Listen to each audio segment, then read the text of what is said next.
quick video today. We've just done the service on our T5s, 2005 T5, and obviously you got this annoying service light which pops up, and basically you can see it flashing away there. And there's a quick way to do this. We obviously got diagnostic gear with VAGCOM.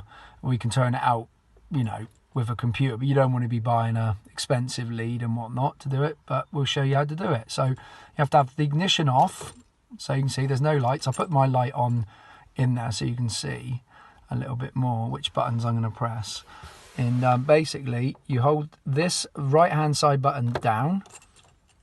It'll not, the zero out will come back, but don't worry about that. You turn the ignition on and you keep hold of it, and I'll just drop that down.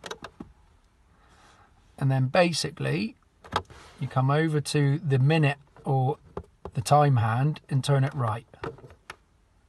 There you go. And then once you do, turn the ignition off and then back on again. You see, service reset. That's an easier video for people that haven't got the diagnostic capability but want to do their own stuff at home. But that should sort you out for that. Thanks a lot.